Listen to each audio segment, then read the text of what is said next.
Hey everybody, welcome back to Comic Frontline. I am Brant Fowler, aka the Gonzo Goose, back with you for another Heroes Reborn review. This is episode 10, 1153 to Odessa. Now this is technically the mid-season finale, as the show takes a break after this episode, and it'll air the final 3 episodes of the miniseries in January. I think it's January 7th, 14th, and 21st is when it returns. So we have to wait a while for the next episode. And I'm going to state right up front, I couldn't figure out if I wanted to say or state. But anyway, I'm going to state right up front that I do feel like this was a lackluster mid-season finale going into a break. And I'm not sure if that's the way it was originally planned, but I'll get to that. Overall, this episode, we got to see each one of our subplots kind of furthered towards the overarching plot of saving the world. Of course, that's what Heroes is always about. There's always some big threat that they have to save the world from. So, breaking it down piece by piece, we've got Tommy. He's at Erica's house. He wakes up, he's got this scar on his neck, doesn't know what's going on. He can't use his powers because Phoebe's still there. Phoebe from the web series, Quentin's sister, with the dark, shadowy powers. And she just kind of likes to stand around and play with her shadow stuff all the time and brood and be kind of goth. And I don't really like that character. Quentin I like, and I hope that he still has a little bit of redemption. We see a little seed of that later on. But Erica's trying to convince Tommy that, you know, she's trying to save the world and that she needs his help to do so. And she kind of starts slowly laying out her plan to him, talking about the future city that she's created and that she needs his abilities to do that. And he's like, no, you kept Hero captive and stuff. And we see that Tommy, at least we think for a bit, that Tommy's kind of a little bit gullible here. You know, he's not able to use his powers, he can't escape, but he's starting to understand and he wants to save people, and she's kind of appealing to that nature in him and kind of trying to manipulate him a little bit. So we'll have to see where that goes. Meanwhile, his sister, Melina, his long-lost sister, is with HRG, and they're traveling towards Odessa, and Zachary Levi's character is telling them. At first they tell him, no, we don't want your help, and you need to go, but he follows them anyway. And then there's this big storm that Melina stops, and HRG disappears, and we don't see who. We assume who by the end of the episode. What happens with Tommy, of course, later on, but we'll get to that. Okay, so Katana Girl is in the future. We saw that at the end of the last episode, as she just appears and starts walking towards the city, and she's still looking for her father. And lo and behold, she finds him. He is there, and we see, spoiler alert, the actual Miko is there. She's dying. So we learn what the reason behind all this is. Katana Girl kind of comes to the rescue later on with Tommy, and we see that, okay, maybe he was just playing the part until he was able to use his powers and get away. And, you know, there are a few consequences for Erica there as things, go forward. Speaking of Erica, her daughter Taylor is with the Hero Truthers, and they are at Sunstone Manor, and they're trying to find Micah. And meanwhile, Parkman is trying to interrogate, what is her name, Raina? I can't remember her name, the girl that turns invisible, the one that was protecting Melina. He is trying to interrogate her, trying to find out where Melina is, and he uses Carlos to do this and everything, but things kind of go sour there with the Hero Truther as they kind of infiltrate, impersonating Erica and all this stuff. Parkman is... I'm going to talk about the characters in a bit. But Parkman is very much the villain here, but he's also very much the self-serving jerk character, and again, we'll get to that. So, let's see. Did I leave anybody out? We don't see Hero this episode. I'm trying to remember if there was any other subplots there. I think that was all of them, right? Anyway, maybe I'm forgetting something, and if I am, then it must not be as important. So let's break down the characters. Okay, Tommy for me, is the hardest one to grasp onto, because Tommy is supposed to be your new Peter Petrelli. He's supposed to be the one that brings you into the story that you're supposed to root for and everything. And I do like the fact that he is trying to do the right thing, and he does see that. But his namesake, his actual name is Nathan. He was named after Nathan, not Peter. And sometimes I feel like we get a little bit more of that Nathan personality out of him, and that adds a little bit of disconnect, because we know how Nathan was. In the previous show, he could easily be a villain, but he always tried to do, he thought he was doing the right thing. So yeah, I feel like Tommy is kind of in between the two, and it's just not connecting for me just yet. And maybe part of the problem is, the only other thing I've seen this actor in is Once Upon a Time, and he played a villain. And he just comes off that way to me, and that's all I can see. And maybe that's my own hang-ups with him, that I can't get past that. I don't know. Melina, her character is really growing on me. I can see Claire in her a little bit. Not so much because she's more shy, more reserved in that way, but she is still, she's got the inner strength where Tommy has the outward strength. So they kind of combine. You can see the personality of Claire in them. But there's this nice little character moment between Melina and HRG talking about Claire as he's explaining what kind of person Claire was to Melina and all that. And it was really touching. I love that scene. That was probably the best scene of the entire episode. Katana Girl, there's not really much there in way of character development. Ren is sent on a mission. I forgot about him. He was getting visions of a shogun that kind of showed him the way. But we see the reason for the name of the episode, 1153 to Odessa, is because that's the bus that Ren takes heading to Odessa, because it's his job to be part of all this. He's I don't know if he's got to save Katana Girl or help her or what's going on here, but he has an actual key, but he seems to be the key to fitting this whole puzzle piece all together. We finally see Micah for the first time in this episode as Parkman uses him to get some information. He wants to make sure that he's part of Erica's plan. And see, the thing about Parkman is, I know a lot of people have a problem with him being a villain, and I did too, until I started really thinking about it.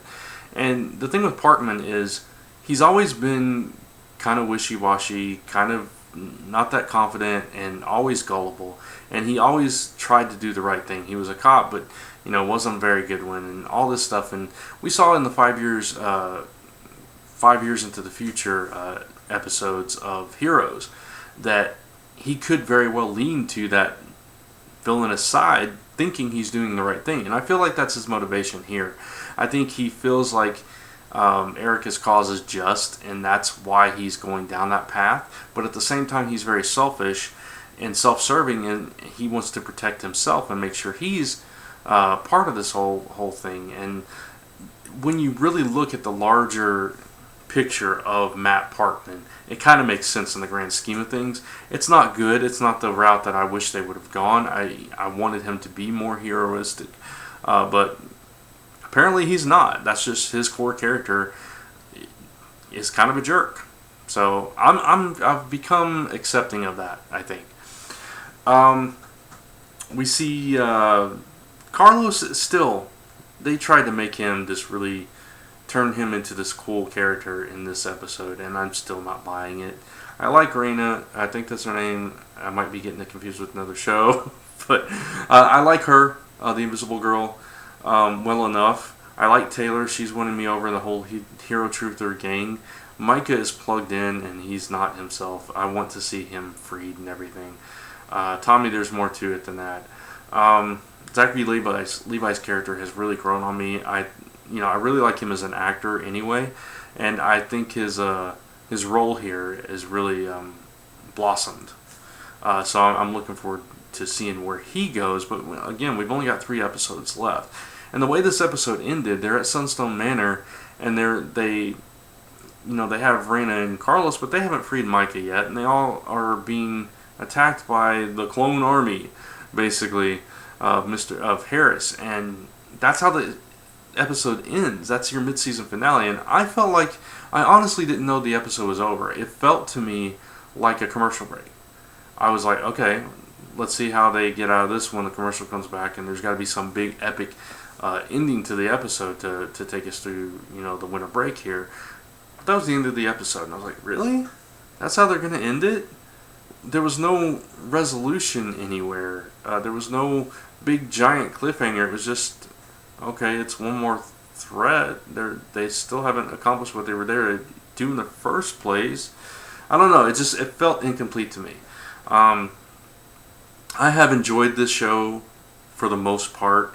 There was like one or two episodes that were a little bit, I don't know, not as good as the rest of the season for me. This is one of those. I have enjoyed it as its own entity, and I've enjoyed it for the connections to the original Heroes series. And I've tried not to judge it too harshly, and there are characters that I am personally invested in. I know some may not be, and I can understand that. I can totally appreciate that.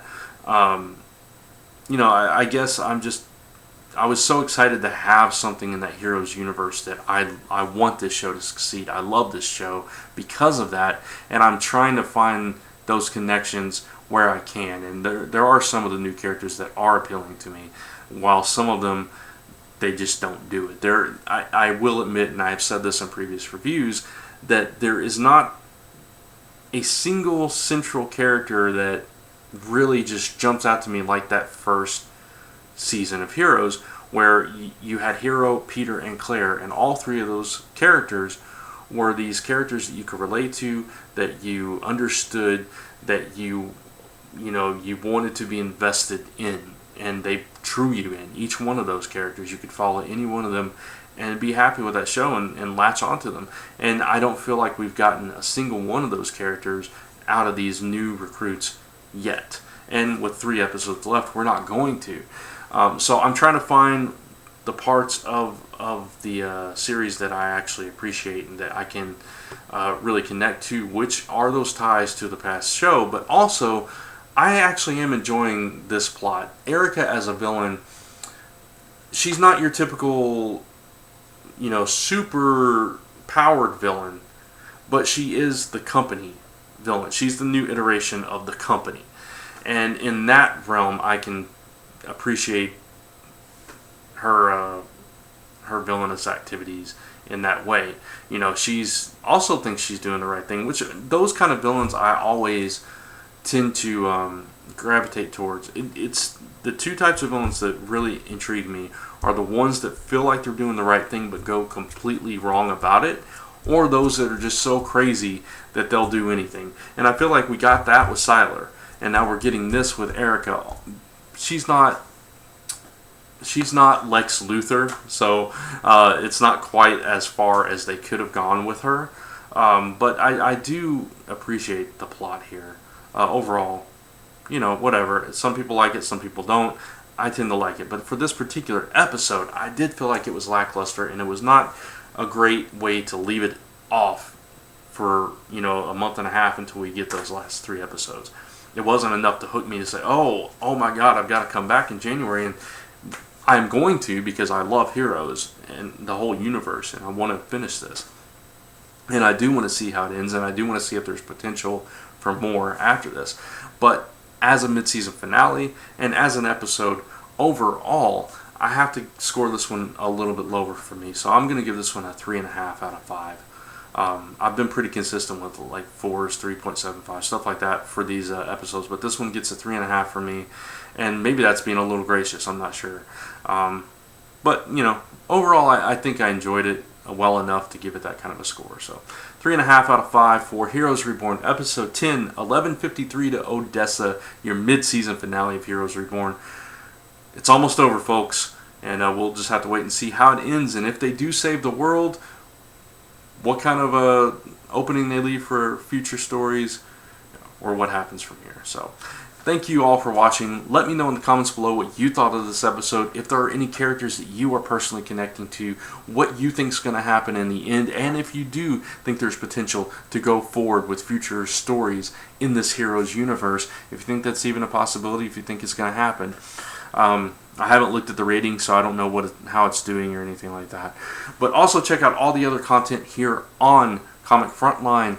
check out, if you want to know more about me and what I've got on, you can check out LastEmperPress.com, Zone4Podcast.com. If you're a wrestling fan, you can watch the weekly 123 podcast over on Dark Avenger C86 on YouTube, and you can check out mine and Lisa Moore's comic/vlog channel, Where's My Tale. Excuse me. You can either search Where's My Tale in YouTube, or you can go to tinyurl.com/whereismytale. Links to all those sites will be in the description below. Until next time, thanks for watching. I'll see you in the next video.